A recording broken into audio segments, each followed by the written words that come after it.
Welcome to the Valley College Connection, where John Kawai and Scott Wigan, two Valley professors, engage in a conversation about success with educators and students. Each week, they'll sit down with a different guest to find out ways each of us have had to plan, persevere, and overcome to where we are now. The show will also highlight resources and services that are working to make a difference at Valley College.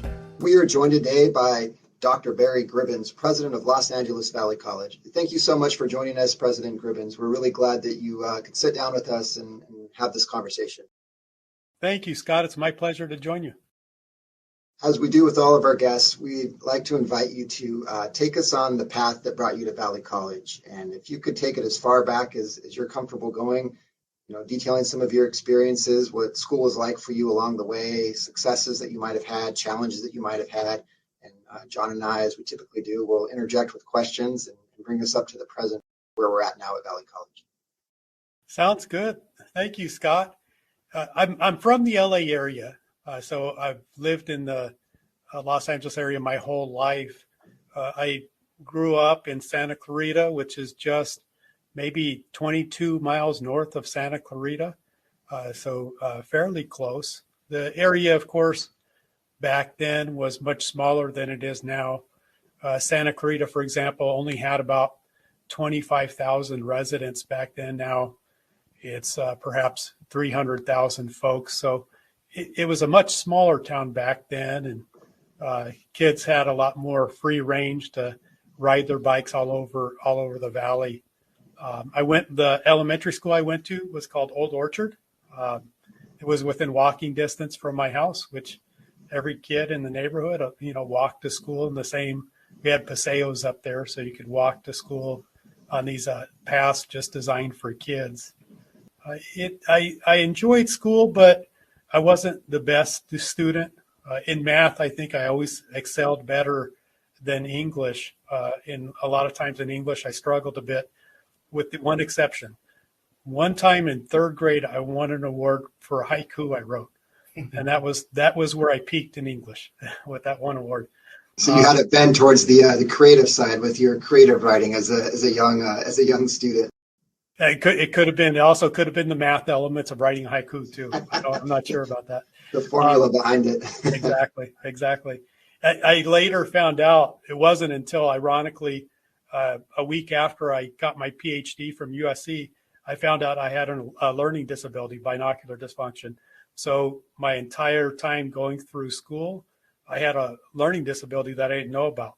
And it affected how I process information, how my two eyes process information, which accounts for why I always struggled in English, but did much better in math, because visually processing words as you read takes a lot of coordination with your two eyes, and mine not working really well together caused a lot of problems as I would read. So with that, what kind of things would happen? Would you skip words or skip lines or? I just wouldn't get the words in an order that made sense to my brain. And it would cause me to have to read really slowly and over.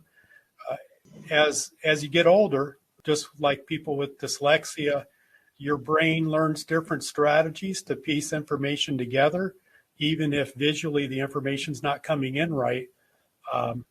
And you ultimately end up finding ways to compensate for how that information is processed by the brain. So as an example, ultimately, I did okay. I should back up. The reason why it was never diagnosed is I always did okay in school, including in English. I did fine. Wasn't a great student, but did fine. Math, I always did really, really well. But since I was never doing poorly, it was never called out and really assessed. But over the years, like I said, I kind of developed strategies. Unconsciously developed strategies to compensate for the way that information is processed.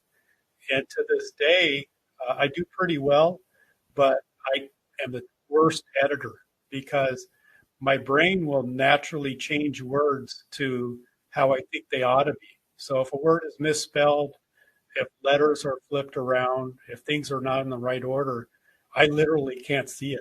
I can read a sentence 100 times that has an error in it, and I just can't see the error. So it's kind of interesting how that all plays out. But things ended up okay for me over the years. I ended up getting my Ph.D. at USC, so that worked out okay. Yeah, something similar happened to me too, where I have a very similar learning disability.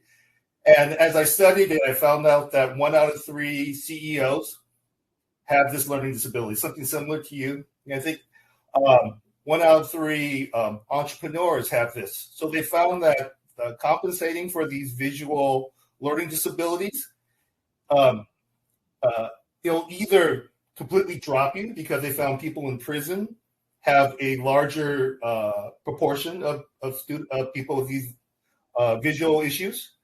But I think MIT did this study where they found out that if you took words in a word problem, a math word problem, and you made them so small that people would have to reread it, that you couldn't just read it fast, but you'd have to reread it over and over, that people would process and answer the questions much better.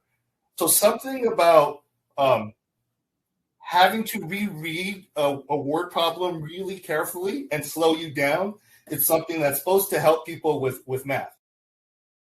Oh, it's interesting. Makes good sense too. Yeah. And you're absolutely right. Many famous folks that have achieved great things in life have learning disabilities just like us. Yeah, Steven Spielberg has it. The guy who started Charles Schwab has it. I think the guy who started IKEA has it. What's it? Virgin Atlantic, that CEO has it. So it's really common with very, very successful people, and it's very common with people in prison, unfortunately. It's like the two extremes. Yeah. Yeah, So, thankfully I ended up on one path and not the other. And I should, a couple of other comments I can offer too about life, in the early years. The schools I went to were all terrific. I always had a lot of amazing teachers. Like I said, I wasn't always an amazing student, but I had amazing teachers. Many of them just had indelible marks that I'm so appreciative for. In high school, from Old Orchard, I went to junior high school, Placerita, and then I actually went to high school here in the Valley, not too far from Valley College, at a high school named Alamany. Again, at Alamany, I just had amazing, amazing teachers. The school had a really strong curriculum. It also had a really strong ethic where the expectations weren't that we were just not getting in trouble, not getting into fights, things like that, but a much higher ethic where you actually had to love each other. And that, I think, carried through with me even today and made a big impression on how I approach working with others, at least how I strive to work with others. And again, just some amazing faculty, a psychology professor I had, Tom McClanahan, and wonderful, wonderful folks. It was at that time, too, that I took my first community college class. I took chemistry as a dual enrolled student from a professor named Eric Erickson, chemist, though, not the psychologist. And that was just an amazing experience. The lab work was a lot of fun, and just a real treat to be able to take that class as a dual enrolled student. And I think in many ways that's why I ended up going to the community college after I graduated from high school, just because I had such a strong experience with that professor. It just naturally led to me continuing on. And the faculty, again, at the community college were absolutely amazing. About 10 years later, I ended up working at that same community college as an administrator, ultimately as the deputy chancellor at the college. And I got to work with many of those faculty who I'd taken classes from and develop some friendships that will certainly be lifelong. Just amazing, amazing people at the community college. So let me reel you back a little bit. So which community college was this? And when you entered community college, what did you think your major was going to be? Oh, great questions. So this was College of the Canyons in Santa Clarita, where I grew up. My major actually changed every semester. So from my first semester, I think I might have been pre-med, and I later was business, engineering. Ultimately, I settled in on psychology. And then when I graduated, my focus at that time was psychology. With that, let me reel you back a little bit further. Two questions. You had noted that you had a psychology professor at your high school. And so I'm wondering to what extent that professor made an impression on you. And then you also mentioned that the high school had this sort of ethic of love that was part of the identity or the curriculum of the school. Can you share just a little bit about like what did that look like, or how was that taught to the students? Yeah, so the professor, his name Tom McClanahan, he did have a really big impression on me. Brilliant man, great sense of humor, super sharp. The way he approached the curriculum was absolutely amazing. It wasn't so much focus on memorization of a whole bunch of facts, but rather helping us understand different approaches to seeing why people do things that they do, why people have different behaviors, and from kind of classic perspectives, whether it be a behaviorist perspective, psychoanalytic, any of the different major areas of psychology. But it was just fascinating to approach and see the world through his lenses. And I found throughout my college career, the great professors all do that. They help you see the world through new lenses, in new ways that you had never seen the world before. That makes me think of, I'm sorry, I just had to interject because we talked about it before, Barry, this idea of a light the fire course as we're having this conversation at Valley. But that's a great sort of way of kind of thinking through what that means, this ability to see the world in a different way. And after we're exposed to that as students, it's really hard, not to have the proverbial fire lit. That it's very exciting to have that experience. Yeah, it's funny that you bring that up too, Scott, about the light the fire course, because as I mentioned, the first course I took was chemistry. The first college course I took was a dual enrolled course as chemistry. And one of my favorite memories, I always loved doing the chemistry experiments, but one of my favorite memories, I was taking the course with one of my friends, and we were heating up something in a test tube. He asked the professor, Eric Erickson, if he needed to use a test tube holder. And Eric kind of shrugged his shoulders, it's up to you. And so he decided he was going to be tough, decided that he was just going to hold the test tube in his hand as he heated it up. And then all of a sudden the test tube started shooting out all sorts of sparks and gray stuff started shooting out. And he started to panic, and the professor was standing over his shoulder saying, to be tough, as he's panicking, freaking out. Of course, as an administrator right now, I probably wouldn't have been too happy with it, but it was quite an experience, and quite literally lighting the fire, igniting that passion and just leaving these great memories behind. That's a great story. Yeah. And Scott, you asked about how the school approached the kind of promoting an ethic of love. Yeah. And it's an interesting question. That high school is a faith-based high school, so a lot of it kind of was embedded in the faith, but it was really just sort of expectations that were conveyed in subtle ways, in terms of how you treated one another. And I'm not sure exactly how it was achieved, but just generally that's the way it worked. Everyone just, I think, had a lot of regard for each other and treated each other well. We didn't, there might be squabbles as all teenagers have, but we all shared, those common ideals about treating everyone with love and kindness. And, if you mess up, that's okay. We all mess up, and we all just try to do better next time. So it's kind of just a really neat experience. Was that a Jesuit high school or a Catholic high school? It was a Catholic high school. It wasn't a Jesuit high school, but there were a couple of Jesuits that were there. Yeah.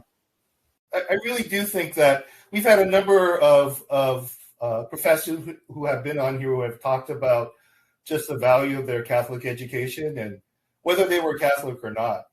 And I really do think that something, the focus of the Catholic Church to say that education was going to be a central sort of focus of their mission, I think it bears itself out in a lot of people that we've interviewed. Yeah.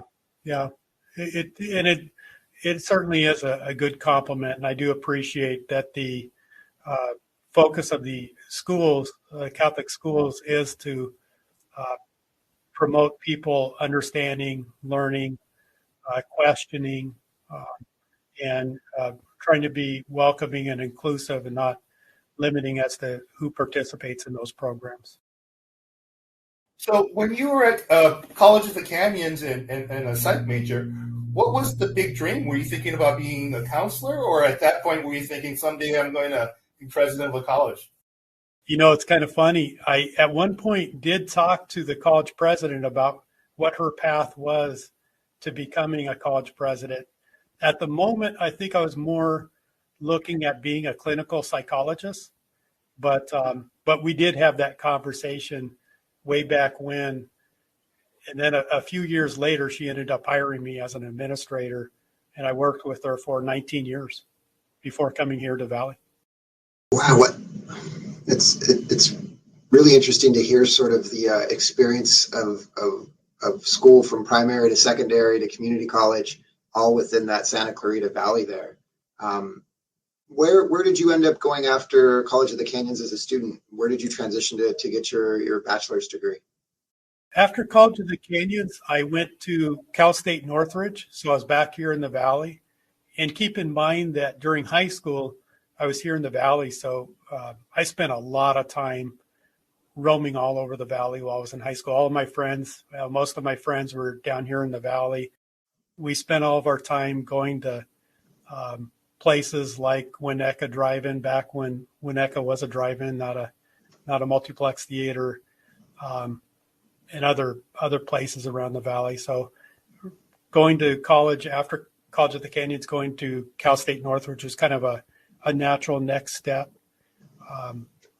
There I studied psychology and had, again, some amazing professors that I learned a lot from, especially in statistics. I did take a lot of math. I think I was one of the very few psychology majors to take linear algebra, so 3 semesters of calculus and linear algebra. I was certainly the only psychology student in the linear algebra class I was in at CSUN. Everybody else was an engineering major.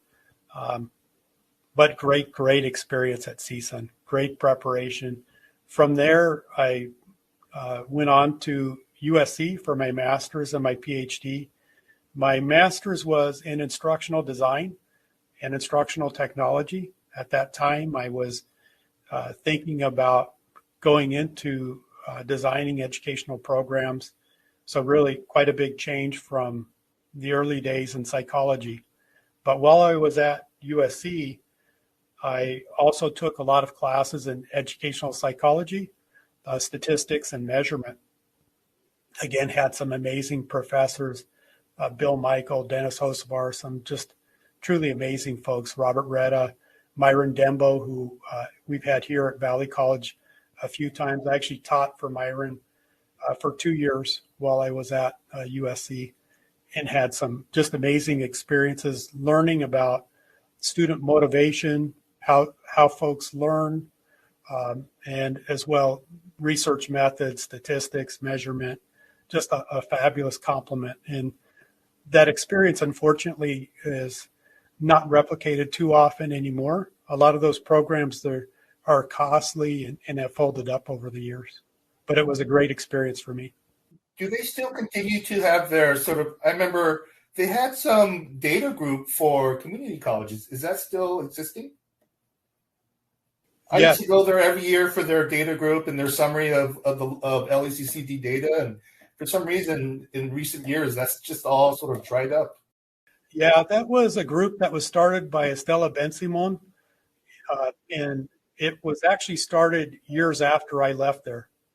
Got to keep in mind, I'm kind of old. And It was decades since I've been there. I actually finished with my Ph.D. in 1995, and Estella was just coming on to the faculty at that time. From there, I left. Went over to UCLA, cross town to UCLA, and was doing research there. But those were really interesting projects and efforts that Estella and other folks developed. And they're still active, John. Estella and her team were just leading a whole series of workshops last semester on guided pathways and whiteness. So really? That kind of think tank, the CUE, the Center for Urban Education continues to put a lot of work out. And yeah, it was just recently that they did an analysis of LACCD and our equity plans, and I think provided some really useful insight that that we're even looking at now as we kind of move forward with our own equity work on the campus. Well, if it's an open meeting, invite me because I love their work. Anything that they've ever published in a meeting, I have saved in the folder because it's outstanding work. So I will invite you to the next meeting. Hold on, John, one second. I have to go back a second because Barry mentioned two things that I wanted to dig into a little bit about with USC. One of them is, and we talked about this before in another conversation, your work with Myron Dembo, which is really exciting to me because I first met Myron back in early 2000, 2001 or 2. We had a grant on campus here, and I don't know what edition of his book it was in, but self-regulated learning. We were using that, and we invited Myron, and we had a really strong relationship with him.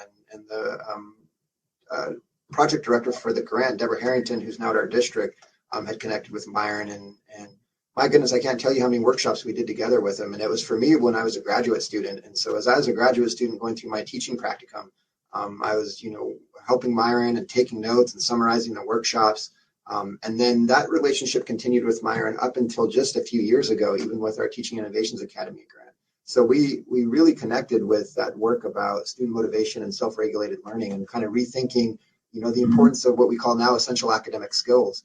And this idea of how important it is for all faculty to have a role in reinforcing what those skills are in their teaching practices. And so the fact that you had the chance at USC to work with him and study with him it's just really exciting. I feel like the perspective that must inform with how you're sort of looking at the college and understanding that kind of teaching aspect of the students is really powerful. The other question I had for you, Barry, though, is that I came across when I was Googling something. It looked like you had published a paper that was on English or reading acquisition, and there were references to Stephen Krashen there. And we had Krashen on campus here many years ago too, as another kind of workshop as we were digging into ESL and sort of effective fallacy and trying to figure out the best way to help students. Can you share what that kind of work was? And you'd mentioned at the beginning of the podcast how reading was a challenge for you. And then years later, you were publishing papers, academic papers on reading acquisition. Yeah, that was another wonderful experience. I first met Steve Krashen actually in the lounge in the School of Education at USC. That's on the first floor of the building in the Rossier School of Education. And I didn't know Steve at the time, but I think he might have known that I like stats and research methods. And he just came up to me and started asking me research questions and statistics questions. And he was just a guy in jeans and a polo shirt asking me these questions. So I was sharing my thoughts on research design. I later found out it was Steve Krashen, who's just an amazing world-renowned scholar on language acquisition. Very controversial at that time because he was kind of the founder of the whole language, one of the founders of the whole language movement, which was by far moving away from phonetics approach to language acquisition. So he was very controversial, but brilliant. From that initial conversation, he continued to ask me questions about research methods, and then I joined his team in doing research projects. It was an amazing experience working with his team as well. Each of us came to the team with our own expertise at the same time when we produced work.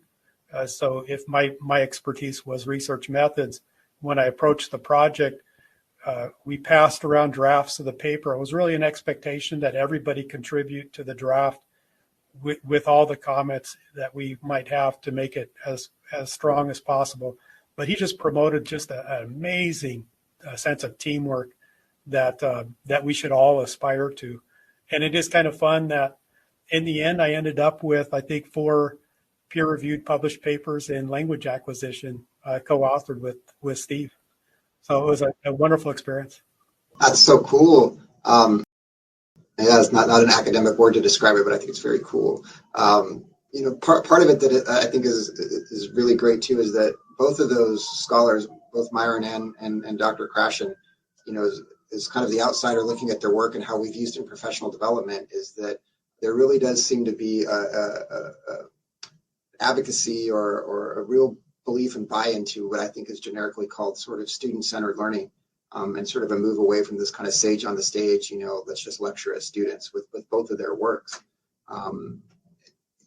So the fact that you had the opportunity to study with them and work with them in this sort of capacity is really exciting in terms of how that, I'm sure obviously informs, the work that you're doing now at Valley College. And as we kind of think through all these challenging questions that have to do with student success and completion and professional development and how all these things get tied together, it's just exciting to sort of hear some of those details.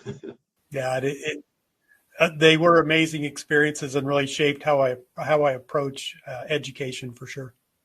So for students who've never gotten a PhD, describe what was the whole experience like of going and getting your PhD and doing research? Like, what does that mean?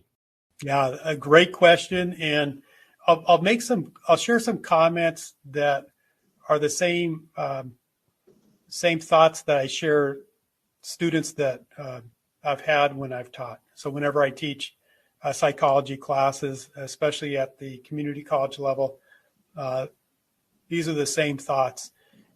To me, the hardest part of education, the most challenging level of education, is the first 2 years of the undergraduate education, lower division education, what we do at the community college level. Folks, I think, oftentimes find the first 2 years of college to be challenging, and many of us struggle from time to time with different courses. And I always try to remind students the next level is actually easier. It doesn't get harder when you go to the upper division and then to your master's and then to your PhD. Each level actually gets easier. I think part of it might be that there's just an expectation or an assumption when you're in graduate school that you're smart. You don't have to prove yourself anymore. So there's less of a focus on whether or not you're going to pass a course and more of a focus on ideas and concepts and theories.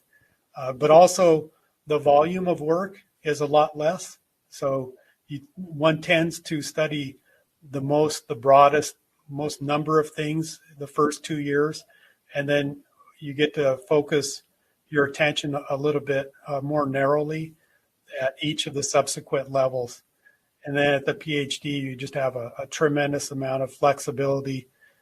One usually takes just 2 or 3 classes at a time. Even if you're full-time, you don't take more than 3 classes at a time. You get to start engaging in research projects, and that will look differently depending on what your interest is. So you can really pursue and study and try to learn about anything in the world that you want. And that's rewarding and exciting to do it all in itself. Work, as John, you and Scott were pointing out, with world-renowned scholars oftentimes, which is a lot of fun, and to see how they approach their work and the world around them. Yeah, I have to agree. I think when you finally get to that PhD level, you actually get to work with your professors as people. And that's something that's exciting, right? Rather than, because you're not really engaging with a book, because, it takes 10, 15 years for something to get in the book. And what you're trying to do is do something that's never been done before. So now you're talking about conversations. What are your thoughts? What do you guess would happen? What's your intuition? And all of a sudden, that's a lot more fun than reading a book. Yeah, absolutely.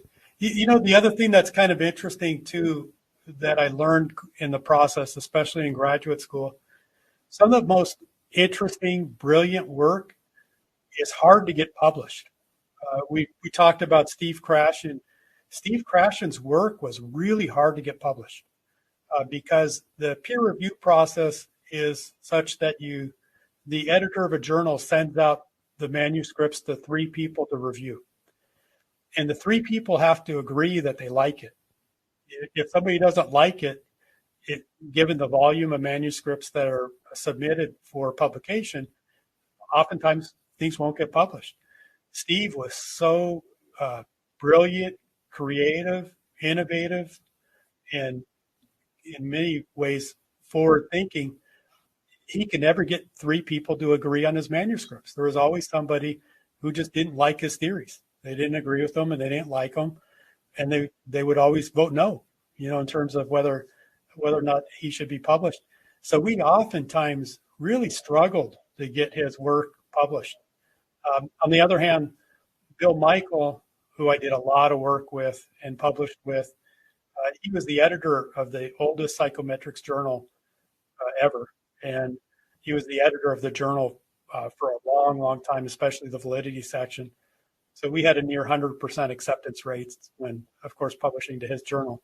So there's a little bit of, I think, social dynamics, let's say, in determining how things get published. But it's fascinating, and it underscores things might not always end up like you like. You might get some disappointments. You might get rejected, and that's okay. You still continue to pursue an understanding of the world, expand your own knowledge and how you see things, and don't let setbacks or failures get in your way.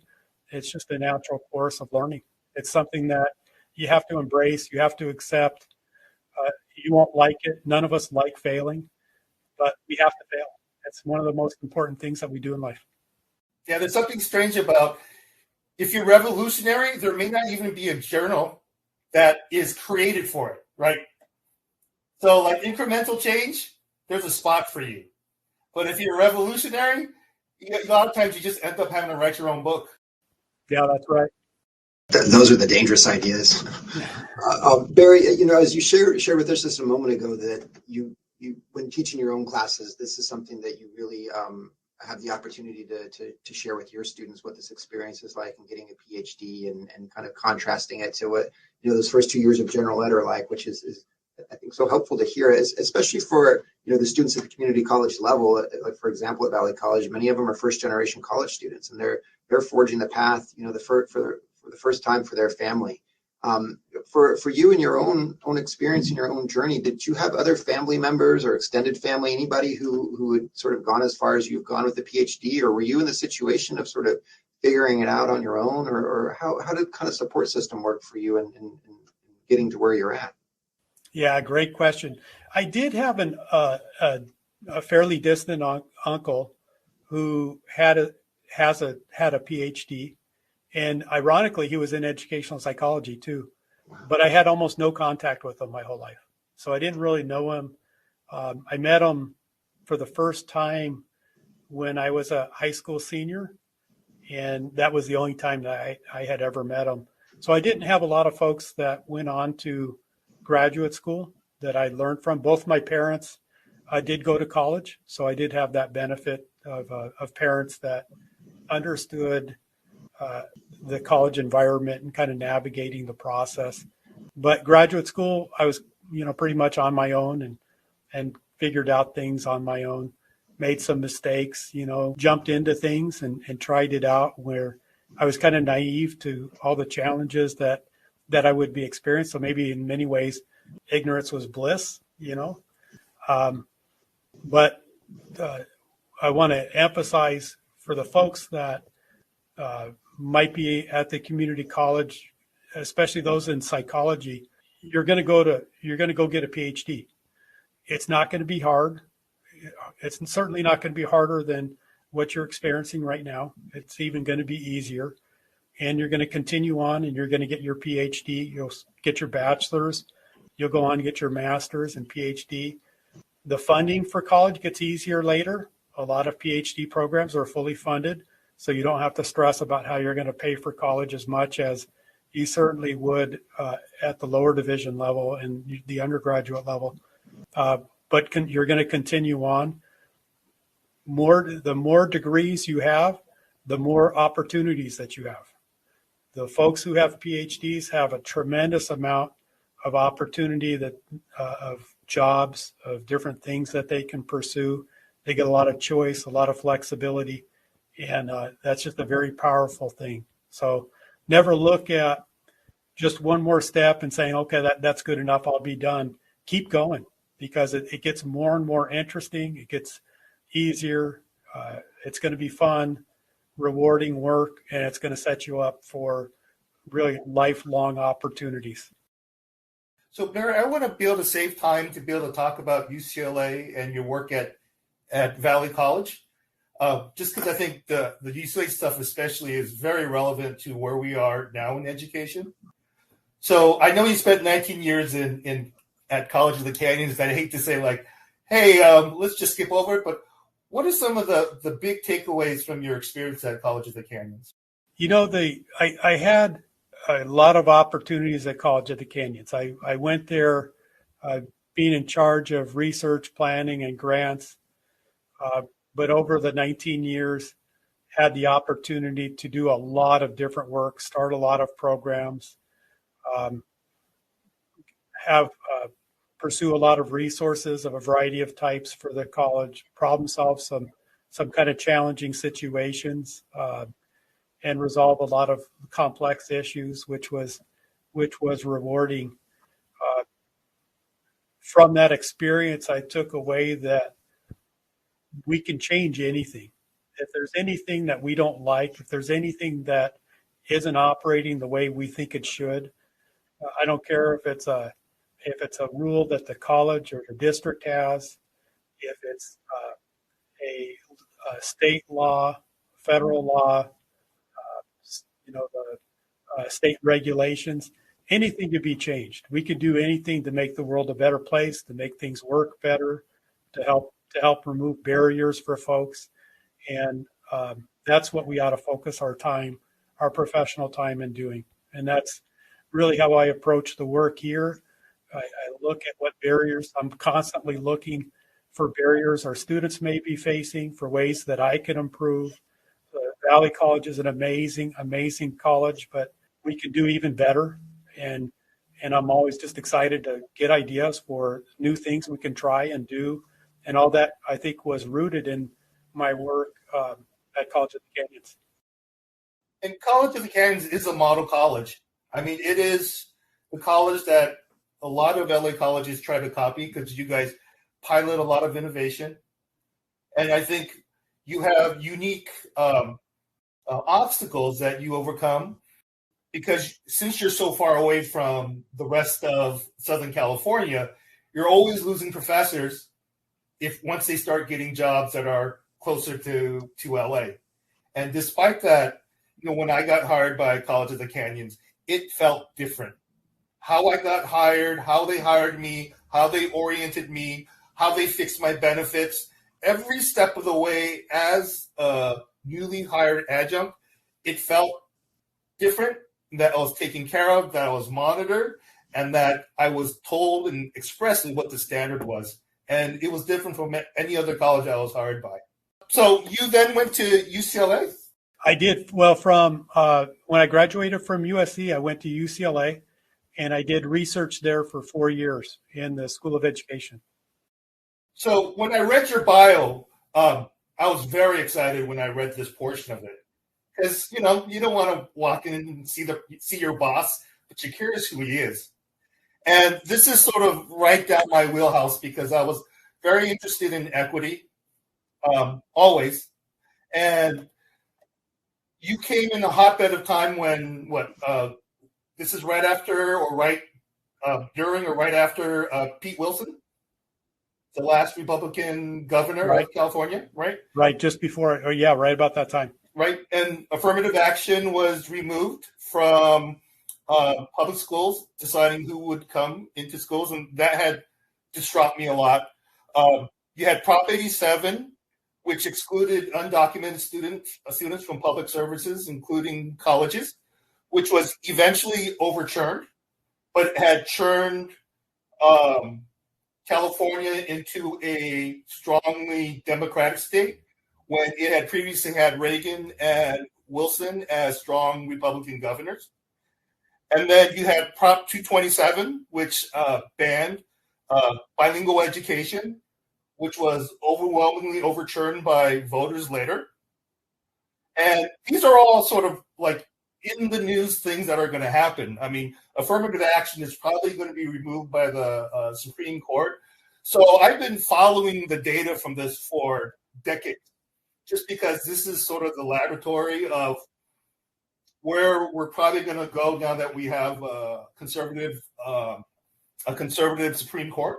What are some of the thoughts that you have from the research of this time? Because this was sort of ground zero for how do we change education to be more, I guess, Republican, and what was the impact of it?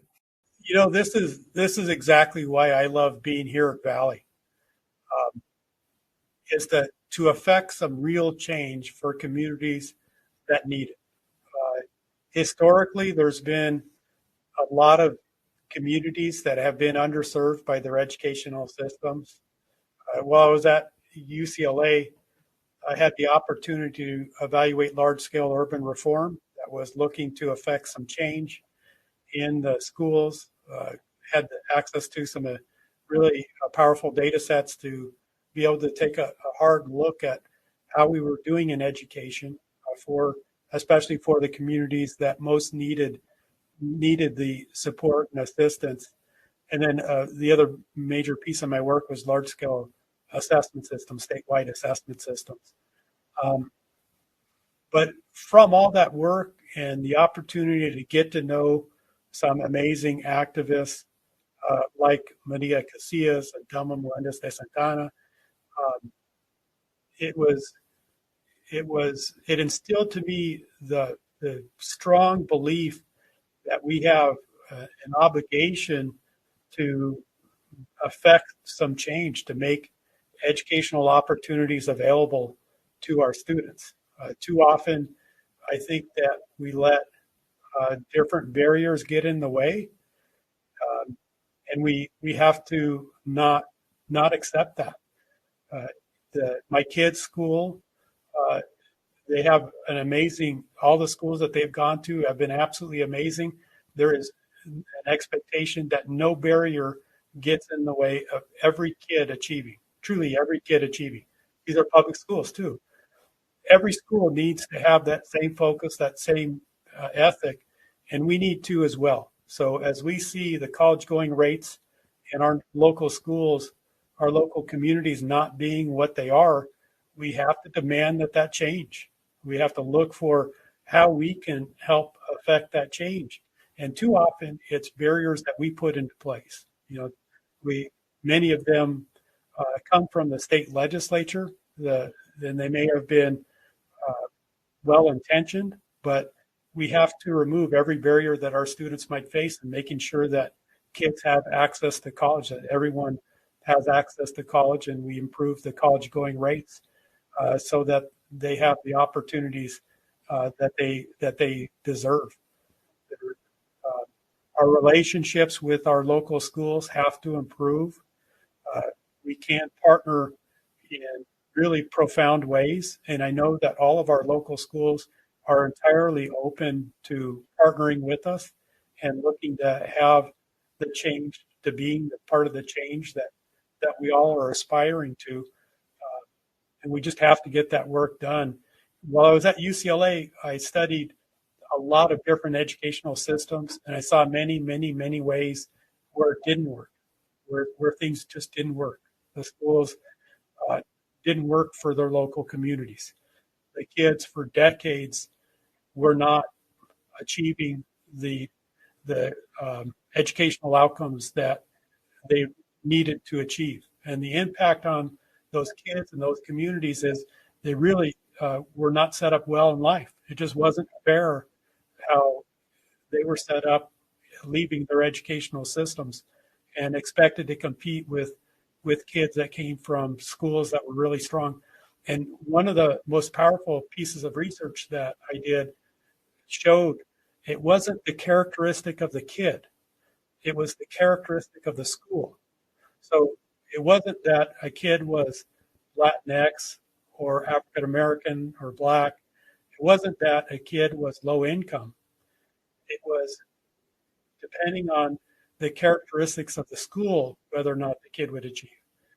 So a low income kid, Latinx kid from an affluent school outperformed the white kid or the not low income kid in a poor school. It was the characteristics of the school, the expectations of the school that determined what the achievement levels were. And we just quite simply have to not accept that anymore. And like I said, I know that our K-12 partners are with us on this. I know that they want to see all of their kids succeed. They're doing important work. And in fairness, that research I was just referencing is 20 some years old, so it doesn't reflect the schools of today. But I am excited about being here, about working with the local schools here in North Hollywood, Van Nuys, Panorama City, all of our local communities, and making sure that every kid has the opportunity to go to college, and that we take away every barrier. We make it, easy. It's just the natural next step for them is to go to college. We have a long ways to go, but through programs like dual enrollment, the work that's being done with our local schools and the expansion of dual enrollment programs, I'm convinced it's going to have profound impacts and help transform communities. And again, I just want to underscore how much I appreciate the K-12 partners, their openness to do this work with us. I also love the idea of embedding social justice programs in this work. So offering ethnic studies courses through dual enrollment. I know that our youth want to engage with those topics. These are areas that are passionate. I talk to my kids about these issues all the time. It's what ignites their passion. And Scott, you were talking about courses that ignite the light. This is what we need to do. This is what we need to offer and get kids excited about continuing on their educational journeys and making sure that they have the degrees that they need to be successful and compete and have opportunities in life. Dr. Gribbons, when you came to Valley College, it wasn't long thereafter that the pandemic happened, and there was this huge sort of transition that you've been in the position of president for. And now that we're gearing up for our next semester here, and we're kind of looking into the future, and with everything that you were just describing about the opportunities that we have with dual enrollment, the opportunities for sort of a much stronger, cleaner pipeline that goes from the high schools to the college, and then when they're at the college, all the work that we're trying to do with guided pathways and the importance of access, and framing that in terms of access really is equity. And then once they're here, we have to have the right infrastructure at the college to ensure that they stay here and that we get them through and that they complete. What do you sort of see now as if we look into the future, which I know the crystal ball is certainly cloudy, it's hard to make these kind of predictions, but maybe a different way of framing it. For the next few years here, as we're sort of coming on the other side of the pandemic, what are you most excited about? Is it continuing these relationships with dual enrollment? Do you see some other aspects that we can really be kind of working towards as a community?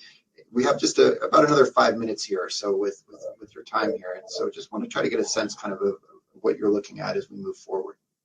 Yeah, we have simply 3 strategic goals at Valley: access, equity, and success. And I think so much of the work all of the work can be pinned to simply those 3 goals. With access, making sure that we offer dual enrolled classes for every high school student. So any high school and every high school student that wants to enroll in a dual enrolled class, that they have access to it. We've grown the program tremendously from 40 sections to 80 to 90 sections per semester. We need to keep going to 275 sections, and then that's the scale that we're really having the dramatic impact that we need to. Our outreach teams, being able to get back in person with the schools is huge. Getting students engaged with our individual programs, so our arts folks can directly engage with the high school students and help them understand what opportunities are available in the arts, in the STEM areas, the humanities, social sciences, getting students excited about those opportunities, the courses, and what it's going to be like. We're right now about 13,000 students. We should be 23,000 students, and I won't be satisfied that we're really having the reach, that we're really welcoming our local kids as well as we need to until we reach that 23,000. I should also give a special call out for our LGBTQ students. We need to make sure that everyone feels safe and welcome here at Valley College. Absolutely critical. On the equity part, we've declared that we're going to be an anti-racist college. And we are going to eliminate disproportionate impacts from all groups of students. We've got a great start. We have some amazing programs.